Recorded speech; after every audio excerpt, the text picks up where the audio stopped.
the refinement process has been broken down into four very simple key guiding principles. And the first one is that in the three provinces of Leinster, Munster and Ulster, that at least two of the players in each key position, or in each of the 15 positions, would be Irish eligible.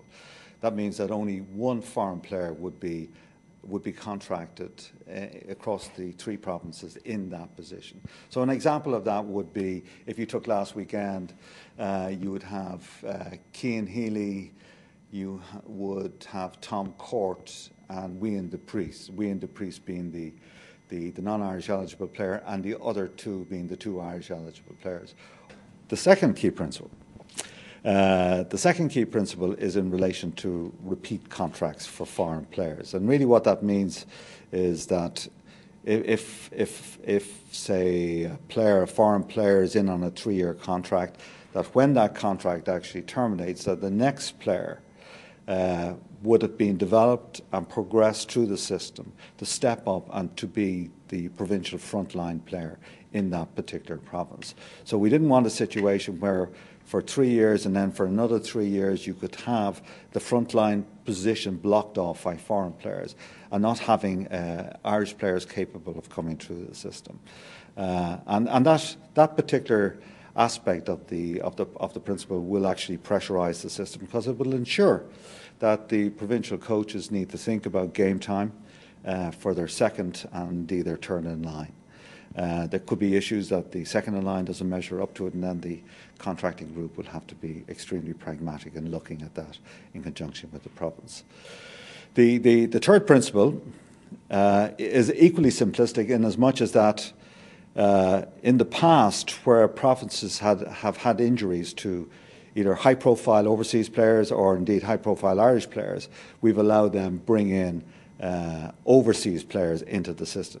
What we're really saying now is that injury is the biggest single provider of opportunity for players to come up through the system, for the next level player to come up and to grab that opportunity and progress into frontline selection. So that's the underlying principle of that, is recognising that injury is the biggest provider of opportunity, and so we need to allow that to actually happen.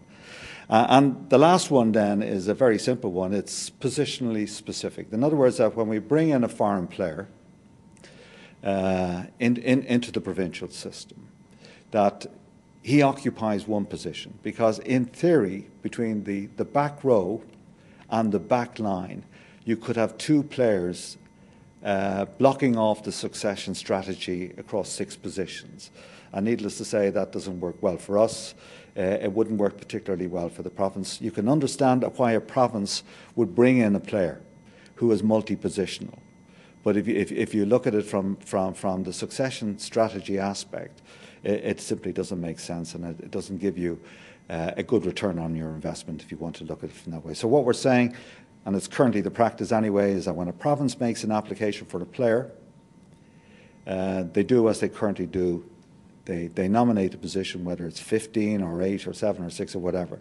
And we're saying now is that, look, unless there's an exceptional circumstance, that is the position that he plays in, because we need Irish players to come through in the other positions as well. And overall position is obviously is that overseas players and foreign players have played an important role, but obviously they still will do, and there's no change to the numbers of overseas players that will be in any one time in a provincial squad. No, that's absolutely correct. I mean, this is not about the foreign player. This is more about the Irish players coming through the system. Foreign players have contributed a huge amount to the success of the provinces over the last couple of years, and I'm sure they will continue to do so. What, in fact, this proposal actually envisages is that there will be a greater consistency given to the provinces in as much as that there will still be 5 foreign players in the system until the start of up to the end of the season 14-15. So they have that period to plan with. I think it's important in relation to all of these key principles to understand that it's a rolling document. It recognises the current in-contract position for overseas players. It also takes the provincial templates which are provided to the IRFU. It recognises the requirements of the provinces for next year, and indeed there's a significant spin-off to the following year. So this is an introductory process. It's a rolling start. Provinces are getting timely notice of where we would like to go, and I think they will row into that as well. But it doesn't dramatically affect them for next year or indeed the year thereafter.